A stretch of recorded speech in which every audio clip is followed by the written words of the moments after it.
Hello, everybody. Welcome to another episode of Bigfoot Tales in the Field. Today we're exploring a side shoot of the power line excursion that we had last fall. And there's some pretty huge stick structures here. Some of these structures are really hard to explain. Most people think that stick structures occur simply because of wind or deadfall or whatever, but every now and again, we get into one of these situations where it's really difficult to explain how this can happen simply through the actions of the wind in the forest. You have certain trees that fall down all in the same direction and they all fall in the same area, such as this here. I mean, they're twisted against each other or leaning against each other. Then you have these tree bends like this one, which is pretty interesting. It's anchored at one end by a log. You can see that on the left of that slide. Um, but it's twisted in and around and through these other trees. These slides show that it's almost impossible to uh, explain how that would have happened through snowfall by weighting down the leaves and bleeding the sapling over. Excuse me. It was twisted right through the trees. Um, it's pretty long. It's probably about 20 feet long and bent right down. And there you can see where it's twisted right in between and bent. This video shows the entirety of it. And it's still fairly And solid. there's a couple of other dead trees in there too, along with it. Here, But that's broken off at the driven into the ground a few inches. stump.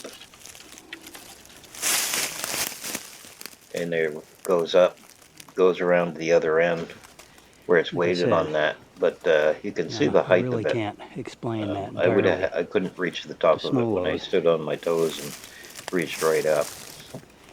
So it's a pretty long piece, and again, it's twisted right in there. We'll head on out to the next area. It's not something you can explain simply through,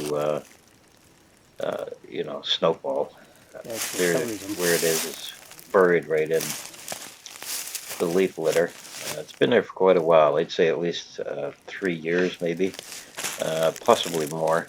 When I go back there this summer, I'm going to be seeing if it's still there. We'll do some more videos on it then. How good you can see that on the phone.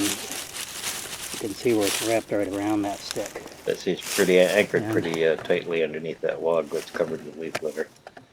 There's a good shot of it being twisted. There.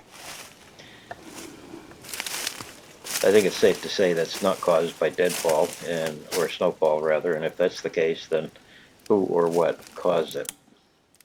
Here I am trying to reach up to it.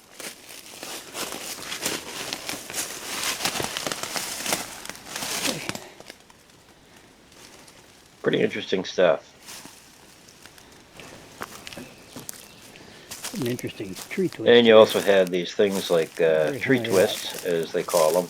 Some of these tree twists are actually from pretty sizable branches and saplings. Kind of difficult to do for a human being. So that's one of the things I'm going to be looking into this year is exactly how something like that could happen. Try to explain it away as being perfectly natural. Perhaps there is a natural explanation, perhaps not. We'll see, but I'll be investigating that some more. Anchored right in there. Here's another tree that's come down. Is that signature? One of the things I've noticed is that in a lot of these instances where you have tree structures, quote unquote, a lot of them are anchored or maybe it's like a signature mark where another log is at the bottom of the branch or tree, trunk or whatever, that's bent over. Like you can see that long one there. And these are pretty good. You're going to be seeing in a slide coming up exactly how tall these things are and how big around they are. These pictures, they don't really look all that big around, but some of these trees are, 10, 12 inches across. And they're huge. There's a typical X. It's another shot of that X from a different angle. You can see clearly that it's an almost perfect X. You can see Jim there down in the trees. That's how big these things are. And you can see there's multiple trees also up against those logs, almost like maybe they were trying to build some sort of a deliberate structure.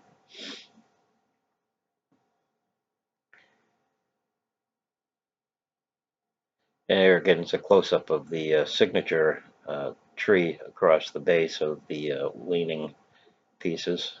Actually, in a video I did on the teepee video quite some time ago, it shows clearly and in depth more of that type of structure.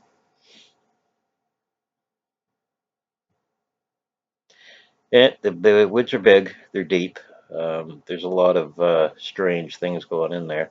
I'm going to be going back to this location, doing an in-depth video of it later on this summer, so you'll see more of this. But as we leave you here, there's some slides showing some different aspects of this structure. But thanks again for tuning in, and we'll see you next time on Bigfoot Tales. And don't forget to visit Bigfoot Tales on Facebook and keep up with some of the news and views and things that are going on in the world of Bigfoot hunting. Take care. See you next time.